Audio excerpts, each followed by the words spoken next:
Preview.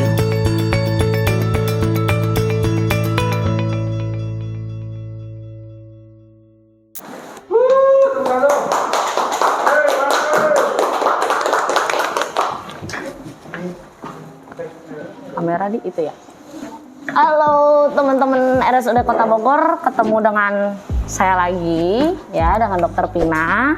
Cuma sekarang kita dokternya ganti nih, kemarin kan Dokter Agung ya kan, sekarang kita Dokter Andre. Dokter yang gimana ya, paling junior, terus udah gitu pinter ya nggak?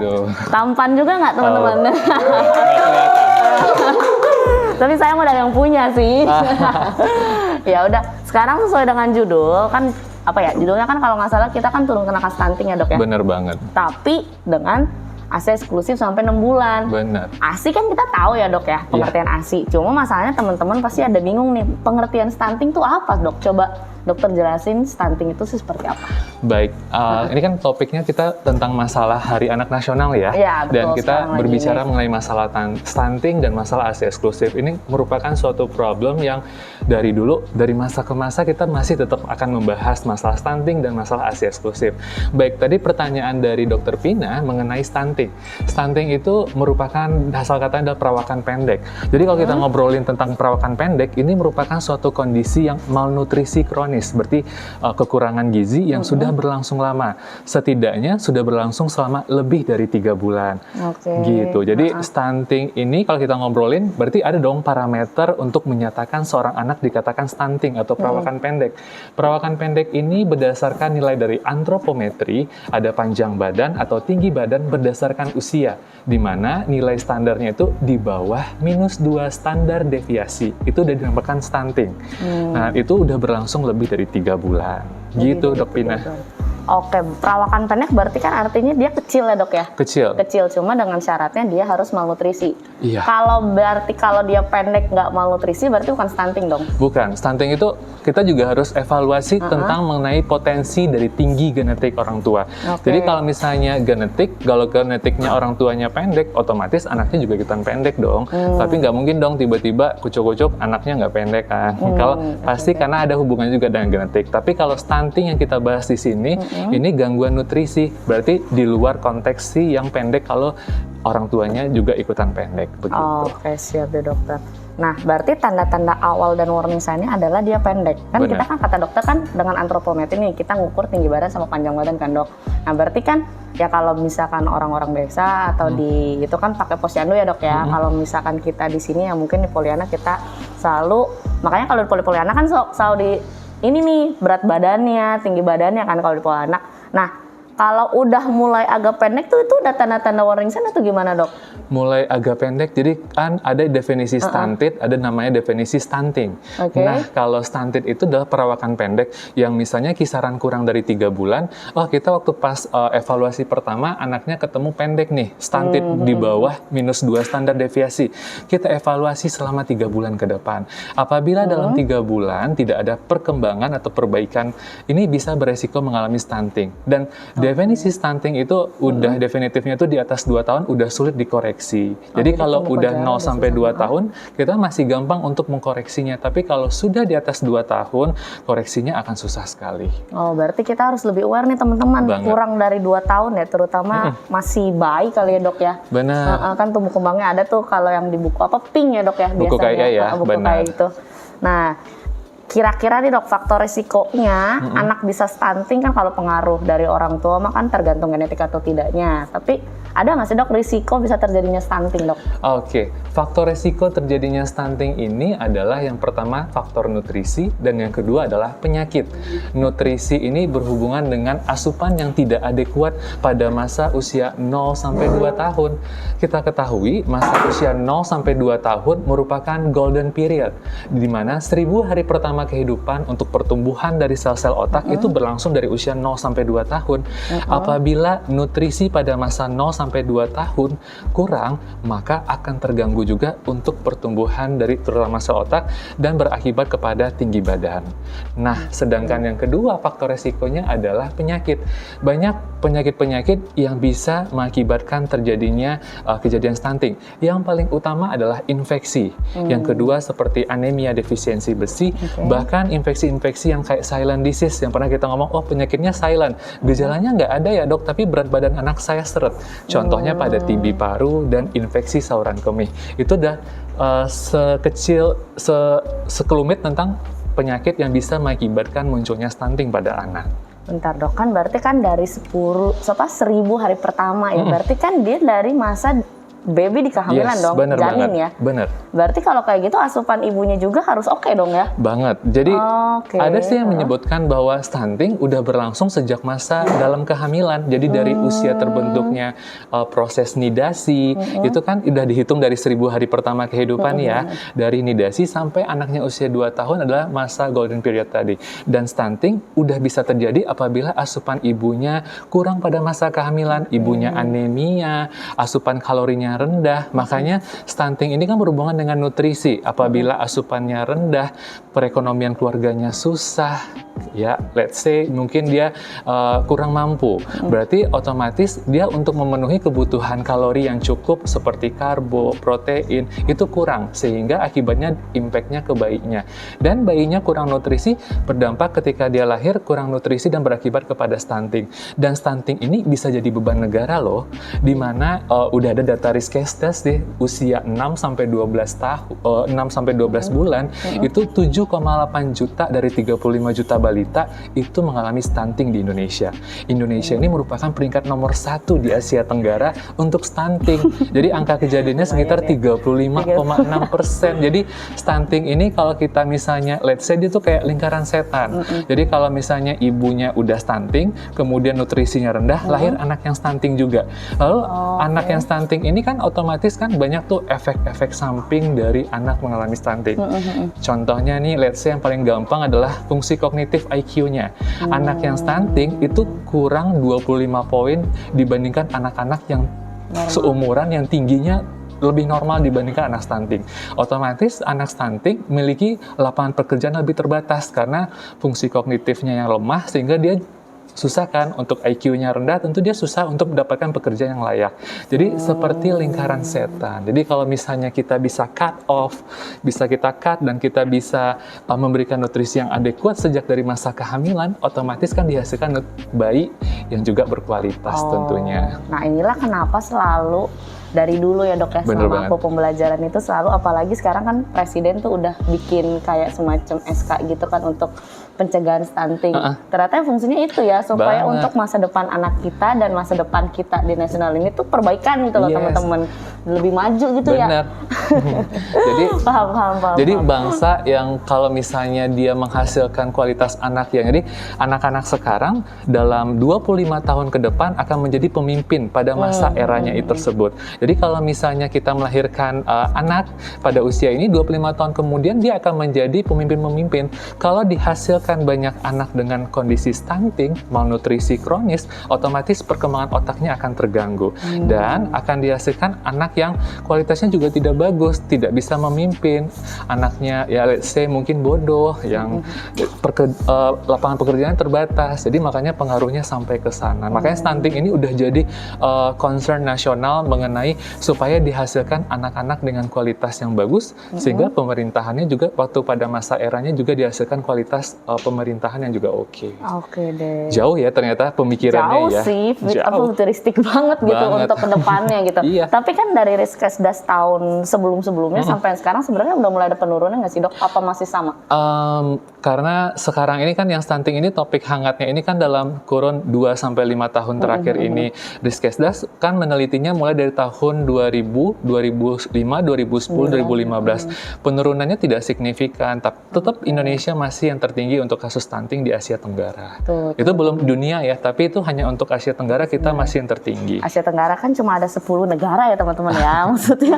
Tapi kita nomor pertama, cukup apa ya? Cukup perlu kita khawatirkan ya. Masa kita kalah sama teman-teman yang Thailand, Filipina gitu loh. Myanmar, Myanmar, Laos yang juga lagi ada kudetanya ya. Iya sih, itu. Paham.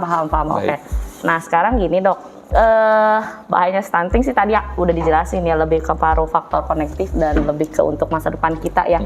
Tapi pencegahannya kan berarti kita dari awal nih, dari si ibunya sendiri sampai kalau bisa sampai ke kurang dari 2 tahun kita langsung asupan nutrisi ya.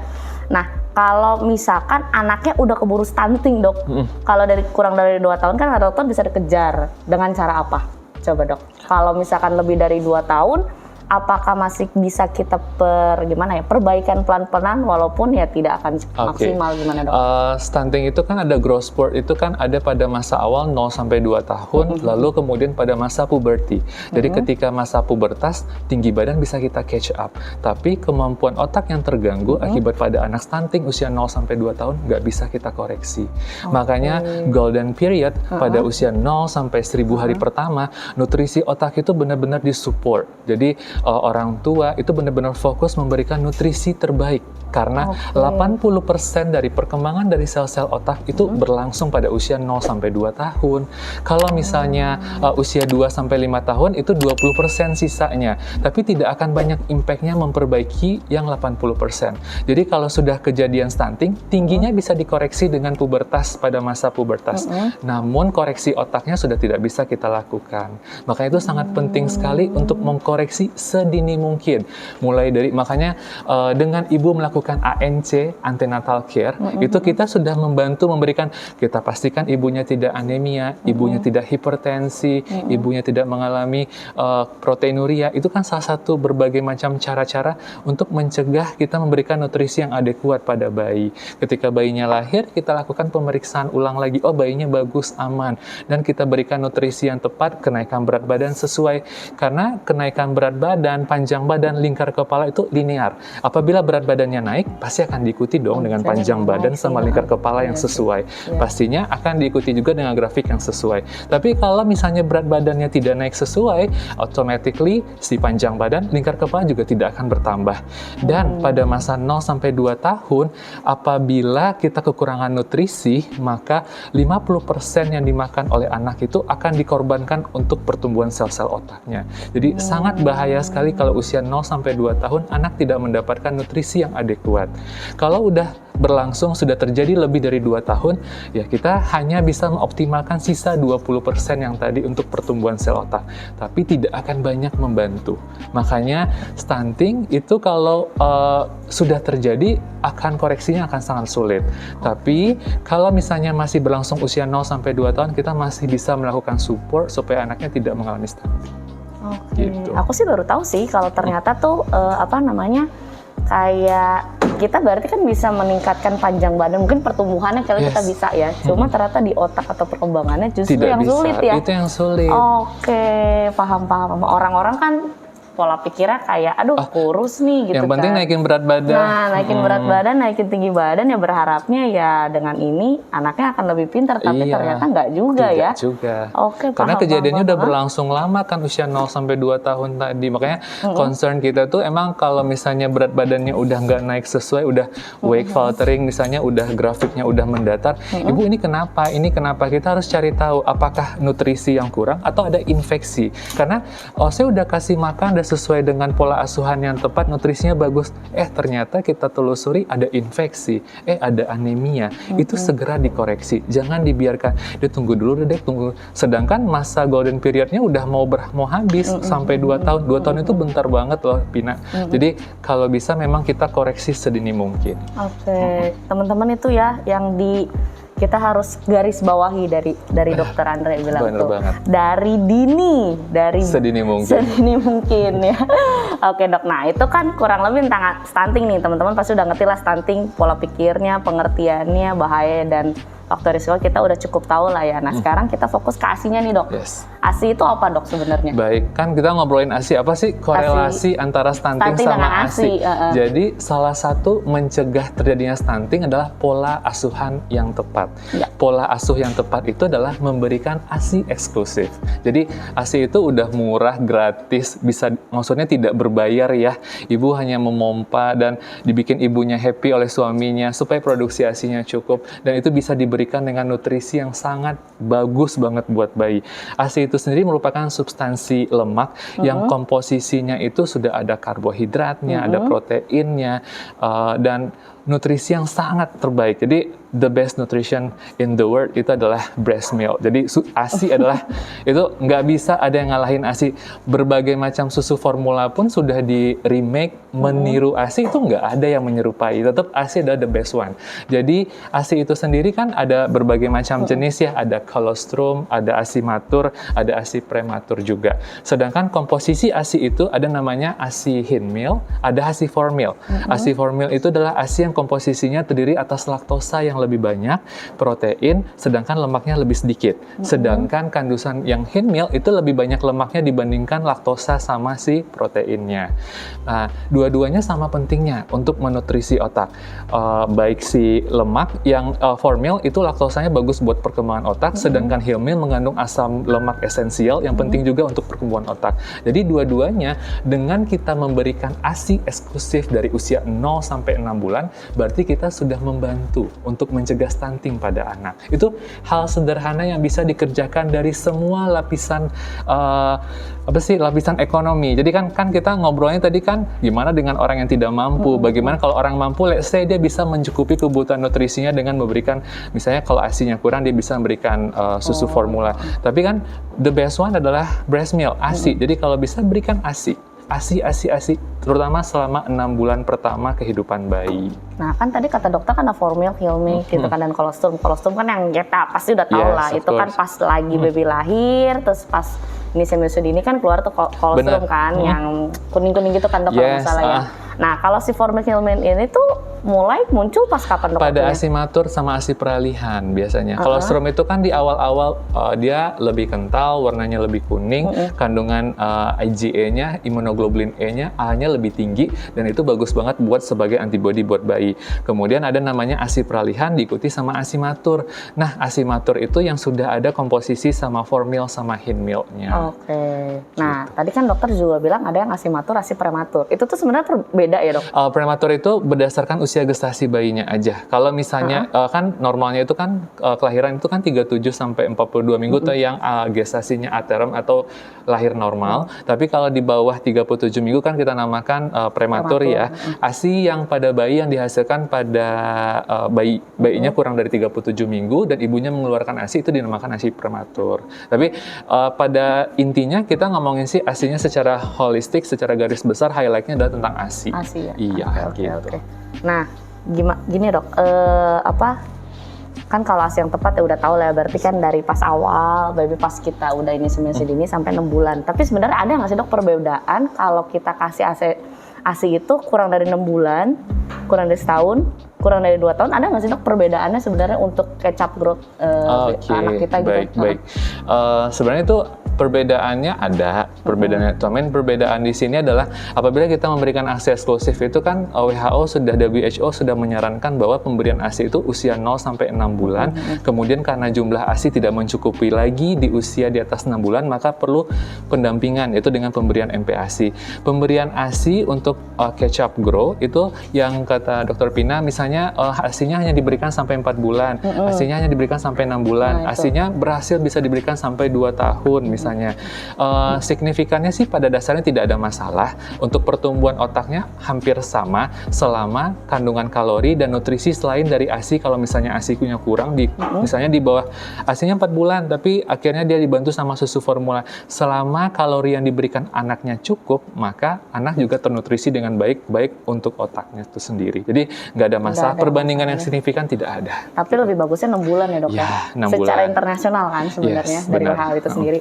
Oke deh. Nah, kalau misalkan tanda-tanda, nah ibu sih yang penasaran, terutama aku juga yang belum nikah ya. Oke. Tanda-tanda baby lapar gitu loh dok. Oke. Terus udah gitu dia kenyangan tuh gimana gitu, habis menyusu gitu. Kalau tanda bayi lapar itu mulai terlihat dari ini ya, maksudnya ketika dia berikan, dia pasti menangis dong. Menangis itu adalah bahasa universal yang dilakukan oleh bayi untuk menyampaikan keinginannya. Salah satunya dengan cara menangis. Dengan cara menangis, salah satunya itu adalah tanda bayi lapar. Kemudian selain dari menangis, biasanya kan dia ketika kita sentuh bagian bibirnya, itu akan terlihat seperti adanya refleks, rooting reflex kalau bahasa kita ya. Itu refleks kayak pengen menghisap atau mencucuk, dan itu tanda bayi lapar. Kemudian tanda-tanda awalnya sudah melihat seperti menggeliat, kayak kayak apa ya, kayak menggeliat, Gelisah gitu. gelisah ya. Ya, jadi itu tanda-tanda awal. Kemudian tanda dia kenyang, yang pertama itu adalah biasanya kan breastfeeding ini proses dari menyusui ini kan berlangsung setidaknya minimal 10 menit dan kalau maksimalnya bisa berapa aja sih, bahkan 30-60 menit. Ayo jabanin aja kalau ibunya mampu kan. Tapi minimal 10 menit, kemudian bayi tertidur 1 jam setelah pasca menyusui dan tidak ada rewel dan gelisah lagi pasca menyusui. Itu udah tanda, oh bayi saya kenyang ini gitu. Dan itu kan indikator yang bisa kita lihat langsung. Indikator yang kita lihat nanti evaluasi adalah kenaikan berat badan. Kalau berat badannya naik sesuai dari usia 0 sampai 3 bulan, itu kenaikan berat badannya adalah 25 sampai 30 gram per hari. Let's say kalau per bulannya berarti 750 sampai 900 gram per bulan. Sedangkan usia 3 sampai 6 bulan itu kenaikan berat badannya adalah 20 gram per hari, berarti 600 gram per bulan. Jadi indikator itu lebih gampang kayak, oh ini anak ibu cukup nih ASI-nya, ini anak ibu ASI-nya kurang. Jadi kalau ASI-nya kurang, kita harus cari tahu penyebabnya kenapa. Apakah gangguan perlekatan? Kadang-kadang kan beberapa ibu konsisten, ternyata ada gangguan perlekatan, ada gangguan yang mengakibatkan bayinya, atau ada infeksi jamur, itu juga bisa mengakibatkan kenaikan berat badan tidak sesuai. Dan kalau berat badannya sudah tidak sesuai, takutnya tadi kan resiko yang weight faltering atau resiko gagal tumbuh yang berujung kepada stunting. Ya. Jadi ujung-ujungnya memang sih ujung-ujungnya ke arah stunting juga. Ada stunting gitu. juga ya. Jadi kan ASI-nya kita harus bener, maksudnya cara kita beri ASI juga kan harus tepat ya berarti Bener ya dok banget. ya. Nah masalahnya gini dok, kita juga eranya ibu-ibu itu nggak cuma yang ibu tidak bekerja dok, masalahnya itu bekerja gitu loh, kayak aku working moms. Ya working mom, ini gimana dok untuk yang working mom? Ya itu dilematik ya, karena di satu sisi kita pengen berikan yang terbaik buat anak, itu memberikan ASI namun kita juga butuh bekerja untuk memenuhi kebutuhan finansial. Betul, ya. Memang solusi yang pertamanya adalah kita memberikan ASI perah. Jadi ibu working moms setelah dia libur 3 bulan dari cuti melahirkan, oh ini kebetulan katanya undang-undang kan, mau jadi 6 bulan ya yang terbaru ya. Kalau 6 bulan sih oke banget ya kita, dan ayah juga dapat 40 hari dari undang-undang tersebut, rancangan undang-undang tersebut. Jadi ayah dapat cuti 40 hari, ibu dapat 6 bulan. Itu udah cukup banget sebenarnya kalau 6 bulan. Tapi kalau ternyata kan tidak semua kantor nih, itu kan belum disahkan ya dok, dan itu butuh waktu. Jadi kalau misalnya hanya 3 bulan libur, berarti 3 bulannya lagi bayi berusaha diberikan dengan pemberian ASI perah selama ibunya bekerja. Namun kalau misalnya suplai ASI-nya kurang, maka ya kita mau tidak mau kita tidak menjadikan korban anak nutrisinya ya. Jadi saya tetap idealis ngasih ASI. Namun kalau produksinya berkurang, jumlah asupannya kurang dan berdampak kepada kenaikan berat badan bayi, berarti otomatis kita juga harus berikan pemberian tambahan. Ya contohnya susu formula. Mau tidak mau, suka atau tidak suka, kita tidak mau mengorbankan nutrisi kepada anak. Karena apa? Impact-nya kalau kita tetap idealis, kenaikan berat badan anak gak sesuai, otaknya akan terganggu. Kan kasihan. Yang tadi masa golden period tadi yang kita akan gangguan, gitu ya. Berdampak juga lagi kepada arah stunting. Tuh teman-teman ya, jadi maksudnya gimana? Ya kadang gimana ya kalau pikir ibu sih kayak gak maunya ASI aja kan gitu banyak kan. juga ya kayak netizen. Iya sih benar sih. Kan netizen kayak kok anaknya nggak dikasih ASI ya, kok ini ASInya kurang, dikasih susu formula. Jadi kalau kita anak saya susu formula ntar imunitasnya nggak kurang bagus. Ya itu memang ada pro dan kontra, tapi balik lagi, kita sekarang mau memenuhi kebutuhan buat si anak, kebutuhan kalori, agar kenaikan berat badannya sesuai, agar pertumbuhan dari sel-sel otaknya tidak terganggu. Jadi idealis boleh, tapi jangan sampai mengorbankan anak sendiri. Iya, bener banget. Itu teman-teman, jadi ya udah gitu, jangan pikirin netizen gitu kan. Banyak sih kalau kayak gitu. Banyak sih ya sih. Jadi kayak kekhawatiran kita juga kadang memang pada ibu-ibu, dok saya tuh anaknya tuh nggak ASI, ini penyebabnya yang bisa infeksi. Mungkin salah satu kali dok ya, cuma kan kita fokus lagi mau dikasih ASI, mau dikasih sufor, yang penting tumbuh kembangnya itu terkejar dengan baik gitu kan dok. Kurang dari 2 tahun dia tumbuh kembangnya normal. Nah masalah gini dok, ada yang working mom. Berarti kalau ibu yang nggak punya ASI ya udah gitu, kita mah kasih sufor aja nggak masalah kan dok sebenarnya? Pada dasarnya tidak ada Pada dasarnya masalah, kan, iya. ya. Tapi kan maksudnya sebelum kita memberikan susu formula, tentu ibu sudah berupaya kan? ya, berupaya Terutama dan kalau berusaha stream untuk itu ya. menghasilkan ASI-nya. Cuma kalau memang ada faktor-faktor, misalnya ibunya ada sakit, sesuatu yang mengakibatkan dia tidak bisa memberikan ASI, ya itu tidak ada masalah. Ada masalah ya dok. Nah kalau misalkan working mom, terus aku misalkan ASI perah nih dok. Berapa lama sih dok? Maksudnya kan kita perlu tahu nih ya teman-teman. Ada yang kayak sampai teman-temanku tuh ada yang beli freezer khusus gitu loh dok. Oke. Terus ada juga yang kulkas biasa. Ada juga yang nggak pakai suhu ruangan. Itu tuh rentang berapa lama gitu untuk kekuatan ASI-nya, ketahanan lamanya tuh gimana dok? Oke, baik. Berarti storage-nya ya. Berarti kita ngobrolin ASI setelah kita perah, itu kalau misalnya kita taruh itu di suhu ruang 4-6 jam. Beberapa literatur ada yang nyebutin sampai 8 jam, tapi safe-nya ada 4-6 jam. Jadi kalau misalnya pumpingnya sekarang jam 6 dan dia taruh di suhu ruang seperti belum masuk chiller, belum masuk ke arah freezer, berarti ditaruh atau belum masuk ke cold storage, itu palingan itu bertahan hanya 4-6 jam. Kalau dia sempat bawa cold storage tadi, ya cool box itu, lalu itu bisa bertahan sampai 24 jam. Nah, kalau dia sempat masuk ke chiller, itu 3-5 hari. Kalau di freezer, tergantung apakah freezer 1 pintu atau 2 pintu. Kalau freezernya 1 pintu, berarti kalau freezer 1 pintu, atasnya freezer, bawahnya chiller, itu hanya bertahan sampai 1-3 bulan. Kalau misalnya dia 2 pintu dan jarang buka tutup, itu bisa bertahan bahkan sampai 6 bulan. Dan kandungannya itu nggak berubah dok? Kandungannya tidak berubah. Itulah yang di atas sudah ngasihnya tuh sudah sangat sangat oke banget sih. Jadi kita ya makanya udah gratis, murah, tidak berbayar. Habis itu manfaatnya sangat kaya nutrisi. Iya, oke, paham. Nah sekarang gini dok, apa namanya, ibu nggak punya ASI atau ASI-nya kurang, tapi ibu tuh nggak mau sufor gitu, tetap kekeh pengen ASI. Kan sekarang lagi tren nih dok, donor ASI gitu-gitu.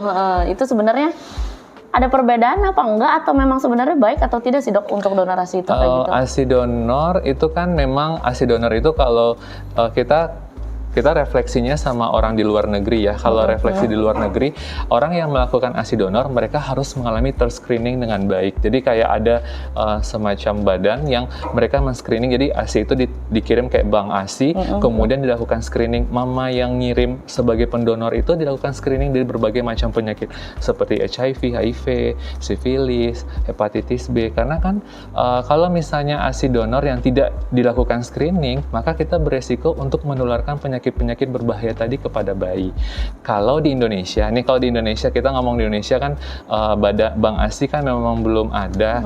Kemudian biasanya kan donor ASI itu didapatkan dari keluarga. Misalnya, saya sepupuan nih, sepupu saya lagi punya anak, lalu itu kan jelas kita tahu riwayat keluarganya, ya itu boleh saja. Nah, tapi pastikan juga kan ada juga faktor dari agama, katanya nggak boleh yang beda jenis kelamin gitu kan, karena takutnya ternyata ada perkawinan nantinya. Kita kan nggak tahu nih ya, makanya. Jadi itu ada faktor budaya, faktor agama. Untuk amannya mungkin mencari ASI donor yang satu keluarga dan tahu tentang bibit bebet bobotnya, mulai dari riwayat penyakitnya, riwayat keluarganya. Jadi kita memberikan ASI-nya tentu lebih aman. Tapi yang terbaik adalah sebenarnya sudah dilakukan screening juga. Jadi ibunya tidak ada penyakit menular, karena kan beresiko ya, kasihan. Ternyata tiba-tiba ibunya ada HIV, kita nggak tahu, ternyata diberikan kepada bayi beresiko mengalami HIV juga, mungkin seperti itu juga gitu. Iya, makanya ada penyakitnya juga jadinya kan. Iya. Jadi sebenarnya ya untuk mungkin ibu-ibu yang kurang mampu, kalau misalkan dia nggak bisa beli sufor, mungkin bisa kali dibantu sama keluarganya sendiri gitu ya dok ya. Ya, paham. Oke deh, untuk kurang lebihnya sih cukup kali ya dok yang mengenai ASI, atau dokter mau nambah-nambah nih? Sebenarnya cukup. Nah teman-teman, ada nggak nih yang mau nanya nih, mumpung dokter Andre tuh lagi semangat banget kan, dan pengertian kita tentang stunting sama ASI lumayan nih.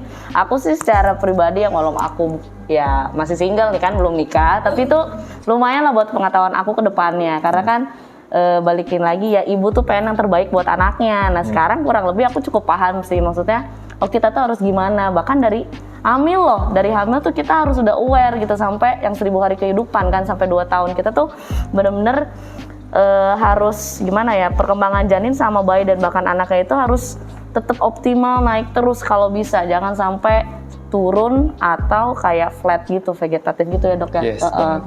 Nah kira-kira teman-teman ada yang mau nanya? Ada nih dok, Oke. kita sebutin dari sini aja ya. Boleh silakan Dari dok. dulu Anissa. Halo dok, izin bertanya, apakah vitamin atau suplemen atau minyak ikan dapat mencegah stunting? Oke. Jauh dari Ini- ASI sih, Oh, cuma iya. ya udahlah nggak apa-apa. Pertanyaan kayak ini ada pertanyaan yang juga acap kali ketika di tempat praktek, dok, saya mau nambah pemberian vitamin untuk mencegah stunting pada anak saya. Oke, kan kita ketahui tadi stunting itu udah perawakan pendek, jadi itu adalah kondisi kronis ya yang mengakibatkan anak mengalami pendek. Sedangkan penyebabnya adalah multifaktorial, salah satunya adalah kurangnya asupan nutrisi. Vitamin memang boleh diberikan, tapi vitamin ini tidak akan berdampak menambah nafsu makan. Jadi pada PR-nya sih sebenarnya kita adalah memberikan nutrisi yang adekuat. Ada sih beberapa suplemen yang klaim dia bahwa bisa naikin berat badan dengan menambah nafsu makan. Tapi itu kan kembali lagi kepada orang tuanya.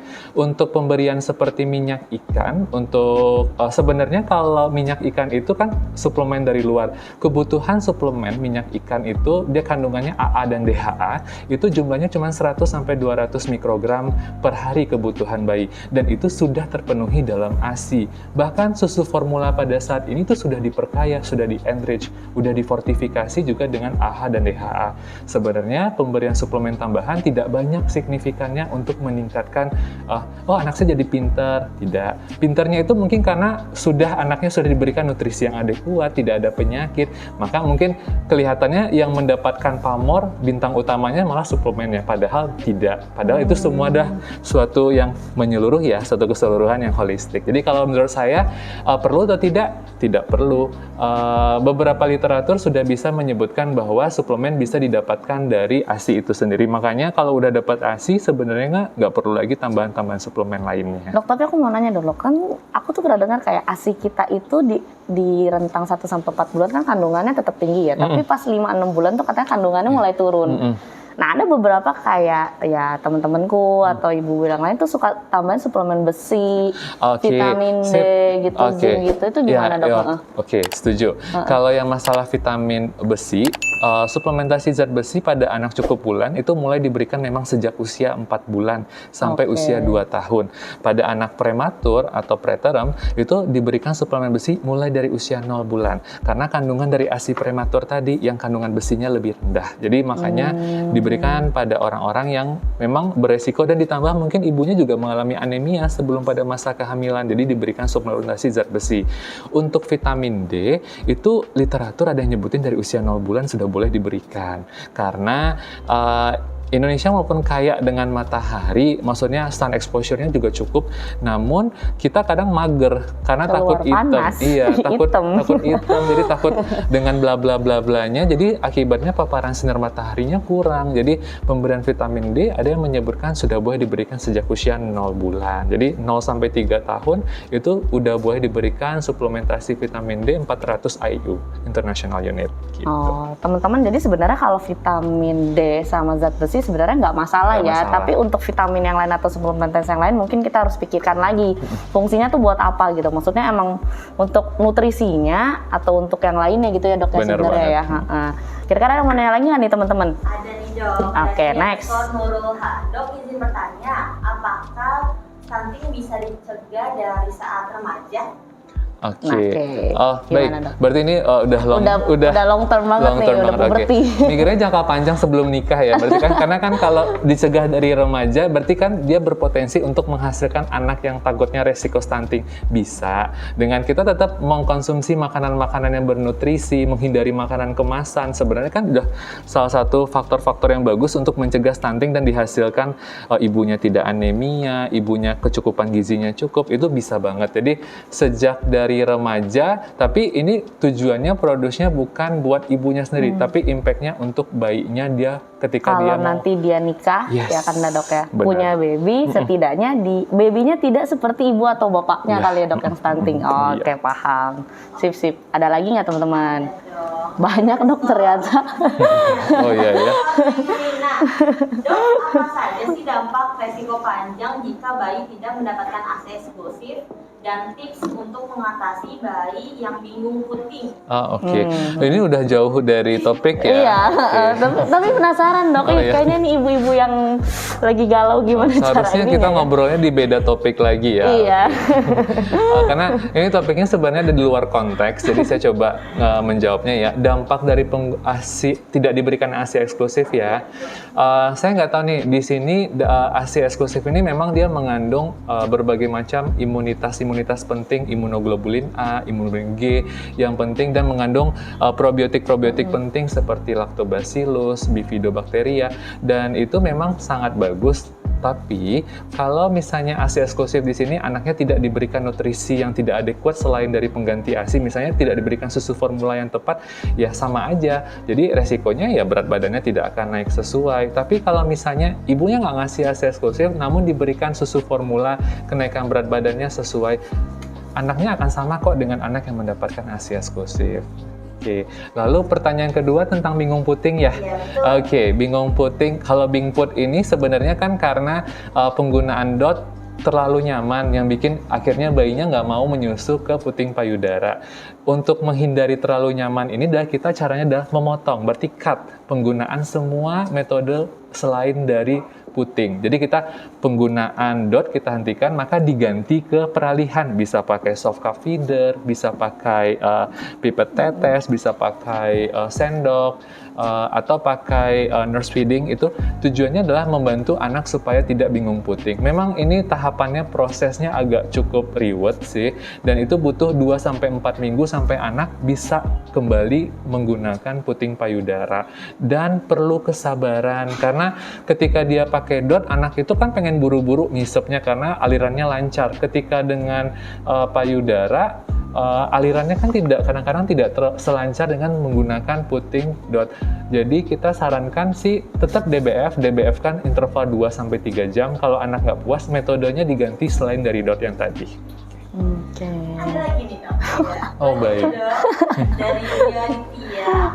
Dok izin bertanya, apakah stunting itu bisa disembuhkan atau pertumbuhan penderita bisa kembali normal? Oke, baik. Balik lagi.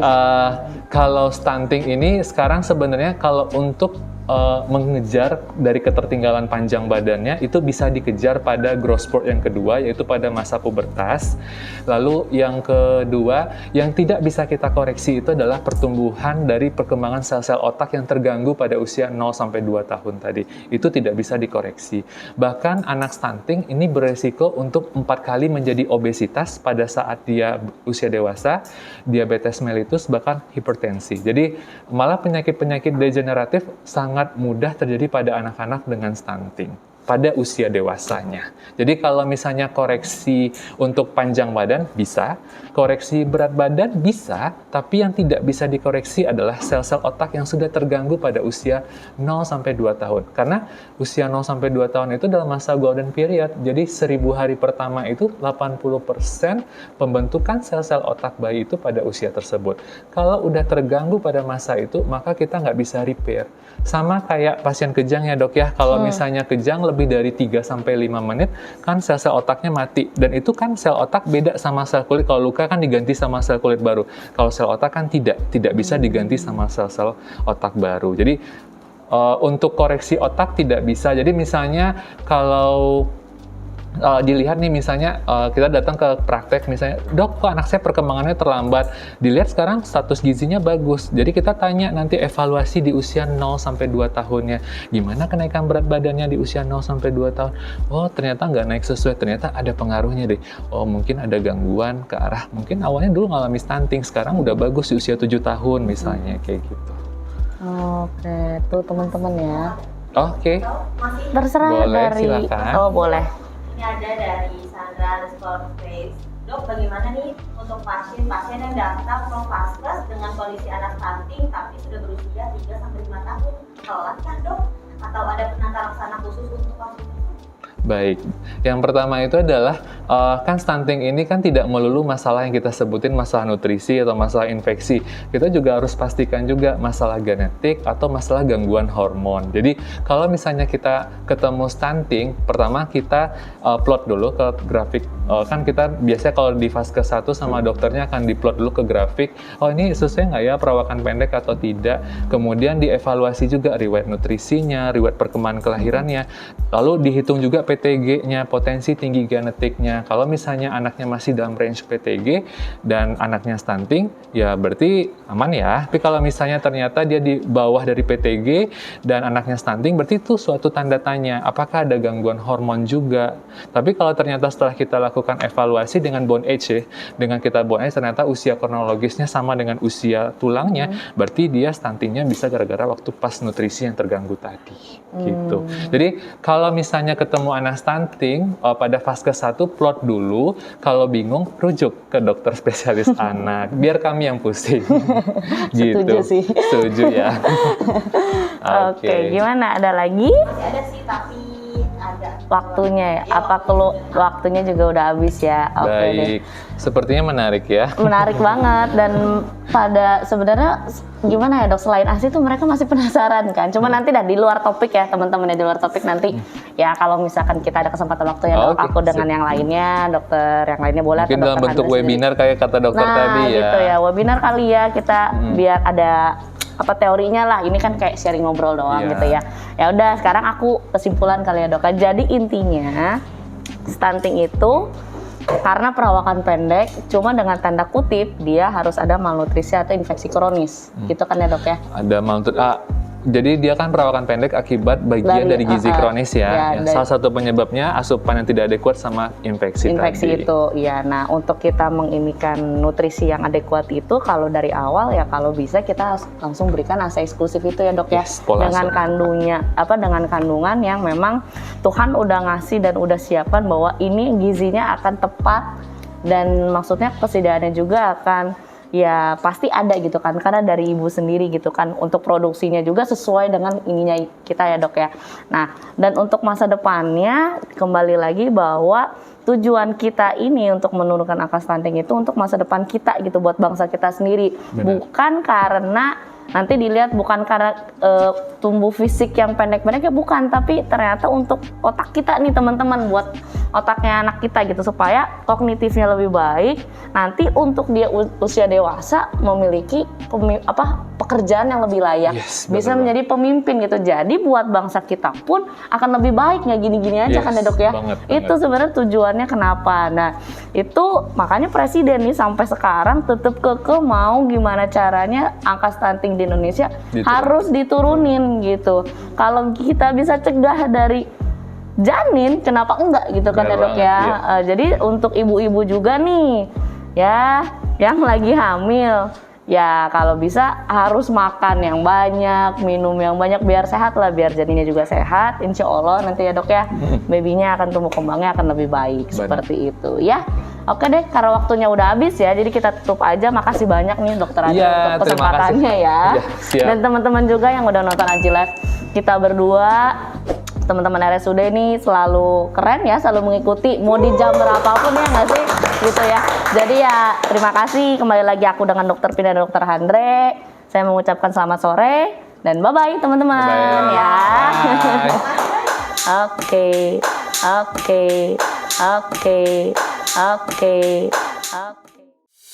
Preview.